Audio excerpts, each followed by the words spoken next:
Chapter 9, Turning Off the Scares. Suddenly, dozens of guests turned zombies came toward me. I quickly turned back to the control panel. You're probably guessing that Liechtenstein had some kind of complex control pattern with a bunch of red buttons on top of red buttons scattered around. Well, I hate to be cliche, but it was pretty much that. I had to act fast, so I pressed the first red button I saw. I mean, cut me a break, the story is getting a tad long. Luckily, I was able to cut out of the corner of my eye a label that read, "In case of emergency, deactivation mechanism." So, logically, I pressed it. Isn't that right, Mr. Spock? Don't label your off switch so obviously next time, Liechtenstein.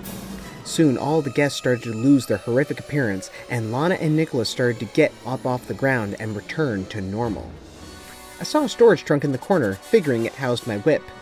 "This is not the end of it, Herr Wilcox!" Opening the top, I gladly found it. I swung it around and wrapped it around Cecil. 9, Herr Liechtenstein, it is. With Liechtenstein in tow, Lana, Nicholas, and I went up to the restaurant with me holding the end of the wrapped-up whip. Guests started to gather around. "Ladies and gentlemen, this man here had you under his control. His name is Cecil Liechtenstein. If you've noticed a few German words around, I have the reason.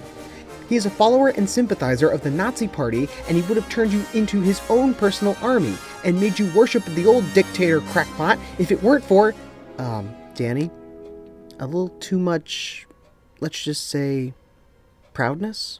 Nicholas muttered. I suppose he was right. Cecil started to wiggle and top away from us. He was still wrapped up, though. He started to approach a nearby fuse box. Now, he clearly couldn't reach anything to turn the lights out or anything. So instead, he tried to stumble around and tried to flip one of the switches.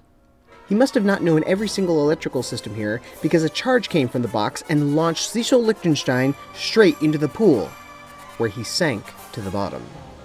Yikes, that's intense. Leave it to a Hitler-loving Nazi to end in a pretty gruesome way. "Hey, my whip!"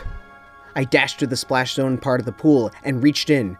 I saw my whip, and just as I grabbed it, the hand of Cecil Liechtenstein reached out and grabbed my arm. Another zombie! I was trying to push him off until Lana came from behind me and punched Cecil's arm back into the pool, where he sank for good. "We sure whipped him into shape," I said. "After I watered him down for you," Lana responded. I then showed Lana and Nicholas the armband in more detail. I first laid it in Lana's hands. "Wow. Hitler's actual armband," Lana said. Nicholas then touched it, feeling the old fabric. "You know, this is just the thing I can see." "Don't tell me. A museum," I said, cutting in. Just then, out of the blue, a man in a larger fedora, giant trench coat, and goatee burst in. They didn't say much. "Should I zap him, Artie?" another man asked. The man with the goatee, I guessed named Artie, shook his head. He slapped on some gloves, swiped the armband away from me, and placed it in a bag that a short woman with longish red hair and way too much eyeliner was holding. The moment the band entered the bag, sparks flew all over. "Museum? Oh, aren't you cute? No, Junior, that was Adolf Hitler's armband. It allows the wearer to control the forces of many through cruel ways and also establish a terrible German bedside manner. Thanks for the assist." And like that, they left. No explanation, nothing else.